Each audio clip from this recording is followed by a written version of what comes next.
ನಮಸ್ಕಾರ ಸ್ನೇಹಿತರೆ, ನೋಡಿ ಬಂದಿರೋಂಥ ರಸ್ತೆ. ಈ ರಸ್ತೆಗೆ ಬಂದಿರೋಂಥ ಜಮೀನಿದೆ, ಒಂದು 20 ಅಡಿ ರಸ್ತೆ. ಅಲ್ಲಿ ಮುಂದೆ ಹೋದರೆ ದೊಡ್ಡ ರಸ್ತೆ 40 ಅಡಿ, ಒಂದು 50 ಅಡಿ.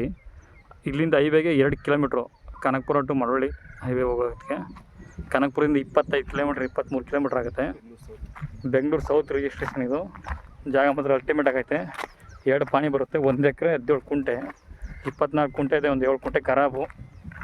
ಸಾಯಿಲ್ ಮಾತ್ರ ಒಳ್ಳೆ ಪ್ಯೂರ್ ರೆಡ್ ಸಾಯಿಲು. ಇಲ್ಲೆಲ್ಲ ಒಳ್ಳೆ ವಾಟರ್ ಸೋರ್ಸ್ ಇದೆ ನೋಡಿ. ಅಕ್ಕಪಕ್ಕೆಲ್ಲ ತೋಟನೇ. ಜಾಗ ಮಾತ್ರ ಫಸ್ಟ್ ಕ್ಲಾಸ್ ಆಗೈತೆ ನೋಡಿ. ಅಲ್ಲಿ ಗಂಟೆ ಹಿಂದೆಗಡೆ ಒಂದು ಹಳ್ಳ ಹರಿಯುತ್ತೆ, ಅದರಿಂದ ನೀರು ಯಾವಾಗಲೂ ಇರುತ್ತೆ, ಇಲ್ಲ ತೊಂದರೆ ಇಲ್ಲ ಬೋರಿಗೆ. ಕನಕಪುರದಿಂದ 22 ಕಿಲೋಮೀಟ್ರು, ನ್ಯಾಷನಲ್ ಹೈವೇಯಿಂದ 2 ಕಿಲೋಮೀಟ್ರ್ ಇರುವಂಥ ಜಾಗ. ಸೂಪರ್ ಇದೆ ಜಾಗ, ರೆಡ್ ಸಾಯಿಲು ಉತ್ತಿರೋಂಥದ್ದು. ಸೌತ್ ಕನಕಪುರ ತಾಲೂಕು ಬರುತ್ತೆ, ಸೌತ್ ರಿಜಿಸ್ಟ್ರೇಷನ್, ಬೆಂಗಳೂರು ಸೌತ್ ಜಿಲ್ಲೆ. ನೋಡಿ ಒಳ್ಳೆ ಪ್ರಾಪರ್ಟಿ.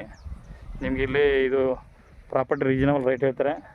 ಹೆಚ್ಚು ಕಡೆ ಇದು ಬೆಂಗಳೂರಿಗೆ 70 ಕಿಲೋಮೀಟ್ರ್ ಆಗುತ್ತೆ.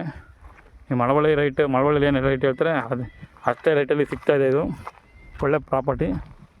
ಜಾಗ ನೋಡಿ ಚೆನ್ನಾಗಿದೆ ತುಂಬ.